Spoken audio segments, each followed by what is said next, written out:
Yeah. Please tell me that I can't, that I won't, that I fail, that I'll never make it out, yeah. Please tell me all the bad, never good, fill my head full of every single doubt, yeah. Please say any negative thoughts, I pop off when I hear people say I cannot. I get off to the thought of proving everyone wrong, I won't stop to the top, so you better back off and get lost. 덴티움과 함께하는 티타늄 부대, 조교 박정철입니다. 자, 지난 시간에 이어서 이제 지연식립에서 인시전을 그었습니다. 그럼 이제 다음 단계로 뭘 해야 될까요? 당연히 판막을 거상을 해야 되죠. 연조직에 트라우마가 생기면 일단 치료 결과는 나빠집니다. 외상 없는 거상. 저 같은 경우는 세 가지 도구를 즐겨 씁니다. 첫 번째, 부저 엘리베이터. GBR을 만드신 분이시죠. 그래서 뭔가 약간 좀 신령한 힘이 깃들어 있지 않아 생각하는데, 부저 엘리베이터. 아주 헤드도 작고 정교하기 때문에 파필라 부위 거상하기 정말 편하시고요. 두 번째는 프리카드 엘리베이터. 상당히 넓고 그 다음에 납작해서 판막을 거상한 후에 이렇게 젖히고 있기에 상당히 편리합니다. 그래서 이 프리카드 엘리베이터까지 쓰시면은 상당히 큰 도움이 되실 것 같고요. 처음에 인시전을 하신 다음에 저는 그 첫 시작이 너무 어려워요. 특히 염증 조직 때문에 이 뼈랑 막 하나로 떡이 돼 있는 그런 경우 너무 힘듭니다 하시는 분들은 올번 나이프 권장을 드려요. 5번 선생님이 만드신 건데 요게 기구 헤드가 꺾여 있는데 정말 기기묘묘하게 꺾여 있습니다. 인시전 먼저 그으신 다음에 한쪽 헤드를 버컬 쪽에다가 넣으시고 앞뒤로 이렇게 움직여 주시면은 컷이 돼요. 그 상태에서 블레이드를 뒤집으시면은 버컬 쪽이 아닌 링구얼로 갑니다.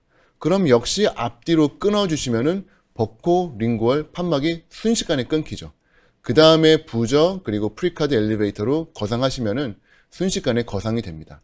단 거상하실 때 방향이 진짜 중요합니다. 대개 초심자의 분들은 판막을 거상을 하기 위해서 판막 하방에 엘리베이터를 넣고 엘리베이터를 미세요. 물론 잘 밀려서 들려 올라가는 경우도 있습니다만 미끄러져서 막 목구멍을 찌르기도 하고 막 정말 난리가 나죠. 따라서 가장 안전하고 또 가장 효과적인 방법은 살짝 판막 하방에 밀어넣고 그 다음에 들어 올리는 겁니다. 지렛대 효과를 이용을 해서 넣고 들어 올리고 넣고 들어 올리고 저희가 이제 삽질을 할 때 보시면 삽을 푹 밀어넣고 이렇게 들어 올리면은 지렛대의 힘에 의해서 무거운 흙이 일단 뜯겨 나오게 되죠. 그거랑 똑같습니다. 판막 하방에 기구를 한꺼번에 밀어넣는 건 쉬운 일이 아니에요. 그렇기 때문에 넣고 들어 올리고 넣고 들어 올리고 좀 깨작깨작 할 수는 있습니다만 그렇게 조심스럽게 연조직을 거상하셔야 안전하게 연조직 거상이 일어납니다. 일단 찢어지고 나면은 그 다음부터는 사실 종잡을 수가 없고요. 이게 나중에 치유에는 안 좋은 치유로 갈 수밖에 없습니다. 소프트 티슈는 한번 테어링 되기 시작하면은 결과는 뚝뚝 떨어져요. 그래서 제발 찢지 않고 공들여서 천천히 거상을 해주셨으면 좋겠어요. 자, 충분하게 거상해서 시야 확보하시고요. 자, 보신 다음에 이제 바로 드릴링 들어가야 되는데, 자, 나는 오늘 몇 미리짜리 심을 건지 먼저 머릿속에 이미 계획이 서야 됩니다. CT 같은 걸 이용을 해가지고 미리 계측을 하시는 분도 계실 것 같고요. 만일에 그런 게 아니면은 그날 뼈를 보시고 판단을 하셔야 되는데, 임플란트 직경 나는 몇 미리까지 가야 될까? 요거 판단하실 때 당연히 치조골 상태 보셔야 됩니다. 저희들 골 양을 평가할 때 뭐 A, B, C, D 많이들 들어보셨죠? 요게 A, B, C, D가 순서대로 A, B, C, D가 아니라 의외로 놀랍게도 약자의 뜻이 있습니다. A는 abundant, 양이 많다. 어우, 뼈가 그냥 풍성하다. 여기는 그냥 두꺼운 거 심어도 되겠다고요. B는 barely sufficient, 아주 조금 모자란데 그 느낌입니다. 아주 두꺼운 거 심기는 좀 그렇고 한 단계 좀 작게 갈까? 교합이 괜찮을까? 요 정도 고민되는 상태. 구치부에 5mm 심고 싶으면 A예요. A 뼈면 5mm 가는데 약간 좀 꺼졌어요. 4.5? 환자분이 좀 나이가 있으시고 좀 교합력이 적으시면 괜찮겠지? 요 정도 느낌. 그게 바로 barely sufficient B고요. C는 compromise입니다. 이거 오늘은 좀 GBR 가야겠구나. 이런 느낌이 드시면 C고요. 그 다음에 deficient는 고민되는 거죠. 그냥 덴처 하시면 좋을 텐데 뭐 이런 느낌. 이거는 버티컬도 없어가지고 이건 어떻게 올리지? 막 그런 고민이 되면은 D입니다. 요게 이제 임플란트의 직경을 선택할 때 판단할 수 있는 근거가 되는 거고요. 여기에 좀 더 자세한 가이드라인으로 우리 칼 미시 교수님이 쓰신 최신 임플란트 치과 교과서 참고하시면 좋을 것 같은데, 임플란트 초심자분들에게 제가 많이 권해드리는 책입니다. 수술과 보철에 관련해서 근거를 상당히 잘 정리해 주신 전설의 바이블이죠. 이 책에 보면 전치부와 같은 경우는 이 소실된 자연치 CJ 하방 2mm의 직경을 따라가는 게 좋다라고 권장을 하고 있고요. 자연치랑 1.5mm가 떨어질 수 있는 거리, 그리고 임플란트와 임플란트 3mm 떨어질 수 있는 거리, 뭐 이 정도의 직경이 좋다. 그리고 중절치는 4mm, 측절치는 한 3mm, 견치는 4.2mm 정도, 뭐 이 정도로 대충 잡으면은 어느 정도 가이드에 도움이 되실 것 같고요.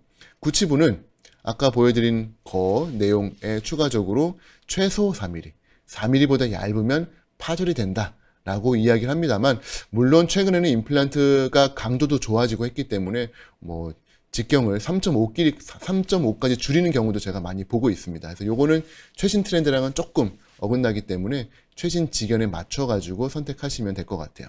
어쨌건 사이즈 그리고 길이 이러한 식으로 선택을 하시면 될 것 같습니다. 자, 임플란트 개수, 이제 모든 치아에 촘촘히 다 심는 게 가장 좋냐라고 물어보신다면, 저는 치주를 하는 입장에서 그렇게 막 권하지는 않아요. 임플란트랑 거리가 좀 떨어져야 아무래도 본로스가 왔을 때 조금 임플란트가 좀 안전하게 버텨줄 수 있다고 생각을 해서 촘촘한 거는 별로 좋아하지는 않습니다. 물론 이건 개인적인 의견입니다. 최신 지견으로는 All on X 컨셉 많이들 좋아하시죠? 4개 심고 전악, 6개 심고 전악, 이런 컨셉 좋아하는데, 농담처럼 그런 얘기 많이 하십니다. All on X 하면 결과적으로는 All on X-1이 된다. 그래서 농담처럼 4개 심어 놓으면 결국 하나 빠져가지고 3개로 전악을 지탱을 해야 된다라고 이야기하는데, 역시 여러 가지 보철적인 관점에서 보았을 때 롱텀으로 좀 더 지켜봐야 될 컨셉이 아닌가 싶습니다. 그래서 정통의 컨셉이고 치주적으로, 그리고 좀 거리를 둘 수 있는 컨셉으로 저는 이러한 컨셉을 주로 권해드리는 편이에요. 개인적인 의견입니다만, 상악은 46 브릿지, 그리고 상악 전치부는 313 브릿지, 하악은 46, 그리고 하악 전치는 33 브릿지. 요 정도면은 그냥 합리적으로 최소한으로 심을 수 있는 방법이 아닐까. 그리고 환자분께서 얼굴이 꺼져 보여요, 저작이 잘 안 돼요, 발음이 세요, 그러면은 7번 추가적으로 더 심어드리는 식으로 진행을 많이 하고 있습니다. 그래서 여러분들 편하신 대로 선택하시면 좋겠습니다만, 개인적으로는 저런 방법을 많이 선택을 하고 있습니다. 자, 임플란트 직경 길이 선택하시고 이제 패스를 보셔야 되는데, 어디에 잘 심느냐. 초심자 때는 이런 것까지 했었어요. 제 초보자 때 케이스인데, 스톤으로, 옐로우 스톤으로 푸어링을 한 다음에 레진 치아 이용해가지고 정말 이상적인 위치 찾고요. 저 스톤 위에다가 레진 푸어링 해가지고 서지컬 스텐트를 그 당시에는 직접 만들었었습니다. 그래서 치아 위에 얹어놓고 이제 보시면은 임플란티움이네요. 되게 오래된 케이스입니다. 임플란트를 고를 심었죠. 저런 스텐트는 사실은 뭐 전혀 인포메이션이 사실 없습니다. 버코 링구얼로 해야 되는 것과 패스에 대한 정보도 사실 없기 때문에 메지알 디스탈로만의 정보만 있는 스텐트라서 큰 뭐 권장드릴 방법은 아닙니다만, 그래도 저 당시에는 저것만이라도 있는 게 어디냐 그러면서 심고 즐겨서 사용을 했었죠. 그래서 오늘 심어야 할 게 3개다 라면은 3개 임플란트, 그리고 직경 길이까지 계측한 다음에 원하는 위치에 나름대로 나쁘지 않게 임플란트를 심었던 것 같습니다. 근데 이제 요즘은 기구들이 점점 좋아지고 있기 때문에 3D 스캔, CT, 그리고 디지털 가이드까지 이용하면은 진짜 정말 너무너무 좋은 패스로 심을 수가 있어요. 근데 아직까지는 그런 디지털로 점프하기에는 좀 어렵잖아요. 그쵸? 그래서 덴티움에서 나온 가이드 드릴 키트를 좀 권해드리고 싶습니다. 초심자분들한테 진짜 좋아요. 이게 뭐냐면은 임플란트 심어야 되는데 크라운 직경이 8mm가 될 것 같다. 그럼 그 정중앙은 어딜까? 뭐 프로뷰로 재고 뭐 이런 방법을 할 수 있습니다만 요 도구를 이용을 하시면은 정말 손쉽게 임플란트 심어야 될 크라운의 정중앙 부위에, 그리고 멀티플 임플란트 심었을 때 길이를 14, 15, 16 얼마나 띄울지를 계산한 다음에 요걸 가지고 이용하시면은 손쉽게 사용하실 수가 있어서 초심자분들한테 정말 강추드리는 도구예요. 한번 사용해 보시면은 좋을 것 같습니다. 자, 이제 한번 가상으로 한번 임플란트 심어 볼게요. 2개의 임플란트를 심을 예정입니다. 6, 7번 심을 예정인데 앞에 거는 슈퍼라인, 뒤에 거는 임플란티움을 심을 거예요. 자, 첫 번째 슈퍼라인 한번 드릴링을 해보겠습니다. 자, 여러 개의 임플란트 심으실 때에는 덴티움 드릴링 키트의 좌측 상단에 보시면은 드릴 하방에 패러렐 핀이라고 하는 게 있어요. 요거 이용하시면은 패스 잡는데 유용합니다. 그래서 멀티플 심으실 때는 요 패러렐 핀 꼭 쓰시면서 하시면 좋을 것 같아요. 자, 첫 번째 드릴을 이용을 해서 린데만 드릴로 패스와 뎁스와 메지오 디스탈 버코링골 패스 결정했습니다. 이게 좋아요. 그러면은 그 자리에 패러렐 핀을 꽂으세요. 그 핀을 기준으로 두 번째 임플란트의 패스, 뎁스, 버코링골, 메지알 디스탈, 포지셔닝 다 정해서 드릴링을 합니다. 그 다음에 그 앞에 핀을 빼서 뒤에 거에 꽂으시면 돼요. 물론 이제 성격 급하신 분들은 두 개를 윙 드릴 바꿔 끼고 윙 뭐 이런 식으로 하시는데 저는 이제 하다 보면 자꾸 패스가 바뀌어서 아직도 그냥 초심자의 마음으로 안전하게 핀 꽂아 놓고 나중에 엑스레이에서 봤을 때 마음 편한 게 저는 그게 좋더라고요. 네, 혈액형이 A라서 그렇습니다. 어쨌건 저는 좀 시간이 걸리더라도 핀 하나 꽂아 놓고 앞에 건 먼저 끝내고 뒤에 걸로 넘어가는 스타일이에요. 자, 두 번째 드릴 넘어갑니다. 두 번째 린데만 드릴 윙 들어갔고요. 혹시 여러분들 좀 더 자연치아와의 패스 잘 맞추고 싶다면은 펜슬, 그냥 일반적인 연필입니다만 소독, 오토클레이브 돌린 다음에 그 펜슬을 앞에 치아에 치축을 좀 그어주시면은 의외로 참고하실 때 도움이 종종 됩니다. 그래서 저 같은 경우에는 펜슬 이용을 하고 있는데 이렇게 해서 핀 그리고 펜슬까지 보시면은 거의 완벽하게 패스는 보실 수 있어요. 그 다음에 드릴 사이즈 키워서 3.6 드릴, 4.0 드릴, 그리고 마지막 최종 드릴 들어가기 직전에 카운터 싱크 드릴 꼭 추천을 드립니다. 왜냐? 덴티움은 정말 고정이 진짜 강하게 나와요. 이거 초심자분들 덴티움 쓰다가 정말 많이 얘기 들었는데 심다가 고정이 너무 강해서 멈췄는데 더 들어가지도 그리고 빼지도 못해가지고 막 진땀 뺐어요. 그런 이야기를 정말 많이 듣습니다. 카운터 싱크 안 하시면 그래요. 특히 하악에서는 카운터 싱크를 거의 정말 최상반까지 해야 적절한 토크가 나올 정도로 고정이 나오기 때문에 반드시 카운터 싱크 하셔야 됩니다. 카운터 싱크 해가지고 상방에 코티칼 본 날리시고 그 다음에 임플란트 들어가시면 되고요. 이게 이제 또 고정이 또 너무 센 경우에는 핸드렌치를 이용을 해야 되는데 핸드렌치 쓰실 때 주의사항. 핸드렌치를 쓰시면서 정말 패스 기가 막히게 해놓고 핸드렌치 한 손으로 돌리다가 임플란트 패스가 휙 넘어가는 경우가 종종 있습니다. 따라서 핸드렌치 쓰실 때에는 패스 바뀌지 않도록 왼손으로 이 핸드렌치 잡으시고 오른손으로 조심해서 한 턴씩 하셔야 마지막에 패스 바뀌는 거를 예방하실 수 있어요. 자, 이렇게 해서 임플란트는 0.5mm 하방으로 크레스탈 본 0.5에서 1mm 하방으로 안전하게 식립을 마치게 됩니다. 그리고 나서 뒤에 쪽으로 넘어갈 건데 요때 또 핀을 고정할 수 있는 핀이 키트에 들어가 있습니다. 그래서 마치 힐링 어버트먼트 연결하듯이 조심스럽게 돌리면은 고정이 돼요.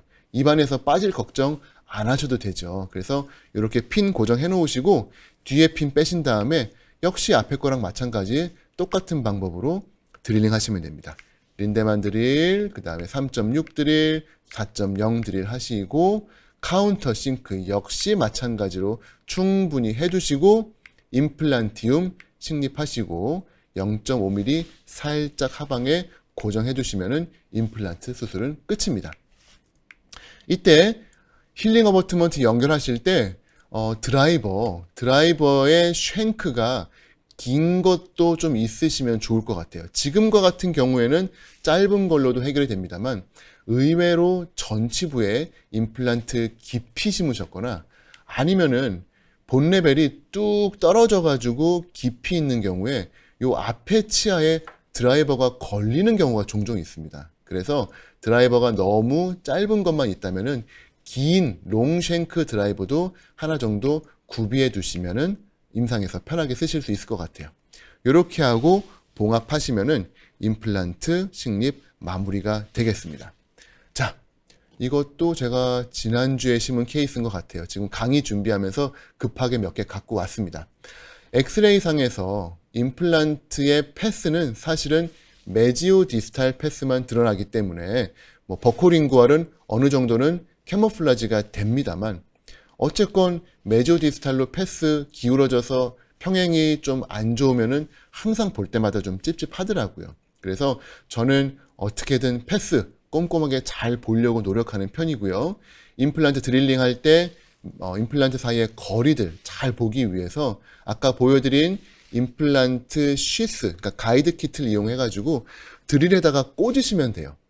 지금 제가 마침 샘플이 있는데 요 플라스틱 실리콘 쉬스를 드릴에다 그냥 꽂으시면 됩니다.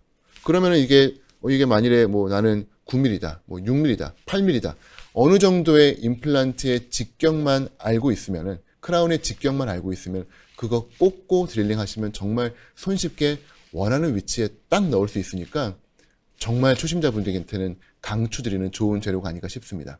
어쨌건 이렇게 해서 임플란트의 사이즈, 길이, 그리고 개수, 패스까지 결정을 하시면은 원하시는 위치에 정말로 잘 심으실 수가 있을 거예요. 자, 저는 이제 다음 시간에 임플란트의 GBR과 ARP까지 마무리를 지어드리도록 하겠습니다. 티타늄 부대 박정철이었습니다. 감사합니다.